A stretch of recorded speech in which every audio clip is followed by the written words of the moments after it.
Hey everyone, this video is going to show you how to achieve this, basically the same sound system you're seeing on your screen right now that I am using.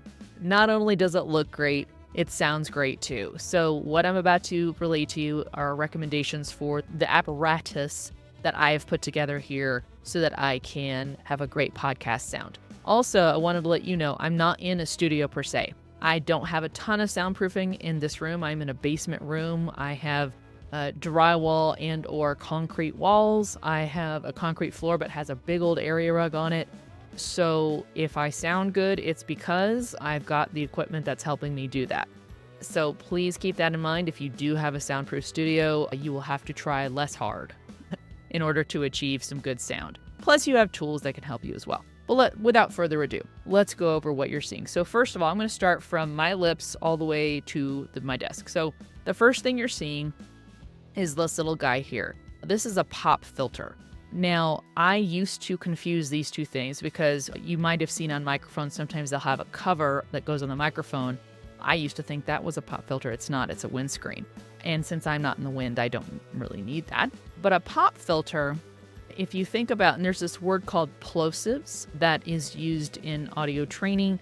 It's all those words where it could cause a kind of a sharp sound on a consonant. These are T's, P's, anything that's like explosive. And what this pop filter can do is filter that out, reduce the impact of those consonants on how the microphone is recording my voice. I tend to really try to enunciate, not perfectly, but a lot of my words. I also tend to be a loud talker.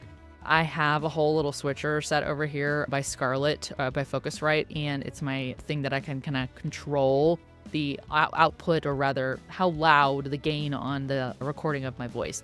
This just helps add that little extra layer of getting you the best sound. And it's also great to use if you're out and about or having a guest. Just use these regularly. Very affordable. I'm going to put a link to my Amazon podcast list. I think I got this for less than $20, and it probably even came as part of a package with the boom arm, which I'll get to.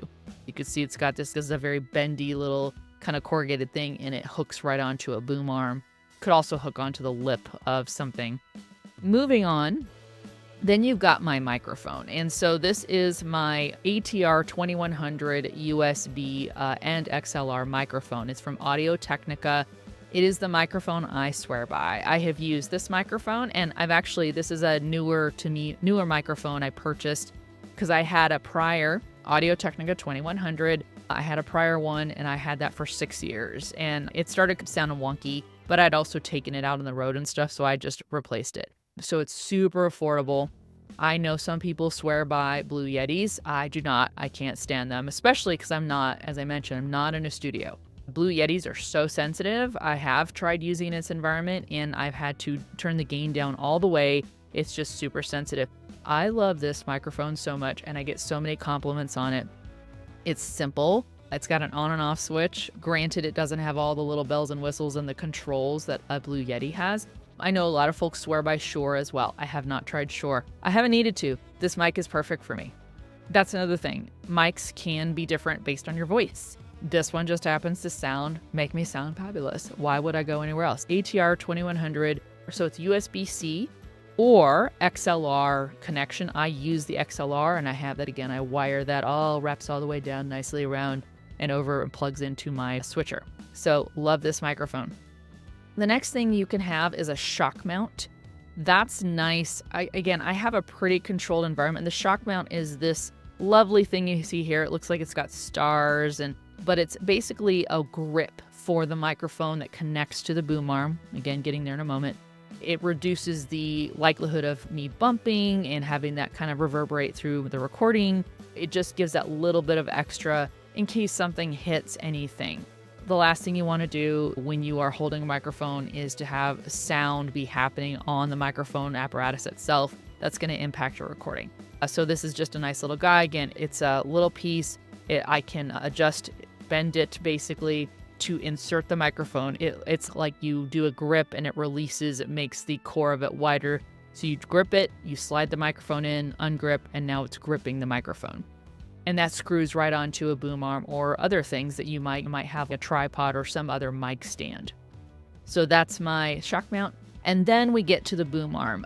If you are someone who types while you're being recorded, you absolutely want this. This was something I realized I needed. I found that since I type and I type very fast, and there are times, especially when in my history of live streaming, where I might be interacting with comments while I'm listening to a guest or something and I type, I found that I would hear that typing come across. In order to mitigate that, I did invest in a boom arm. Basically what this is, it's like, just think of it as a big elbow where the base, the shoulder of it, clamps onto the edge of your desk or table. But once it's clamped there, you have a lot of room. Notice this, I can move this thing all over the place. It's very flexible. I can adjust, I can tighten some of these grips as well, where it's like, hey, I want you to not move. I've got you right where I need you, kind of thing. But I can also unscrew this and move this up. It gives you just a lot of flexibility for aiming your microphone, extending it pretty decently far. I would say maybe 3 feet away from where the base is clamped to your desk or table. It just adds another layer of protection here. This is not sitting on a desk where I'm doing other things like clicking a mouse or typing. It just gives me that little bit of extra control. And of course, it comes in from the side. I have seen people use their boom arms where they're coming up here and they're dropping down low. You can really do whatever you want with it. I've played around with it. This works for me because I like to tend to show my game face too when I'm doing videos, because apparently that helps. But I do put game face on.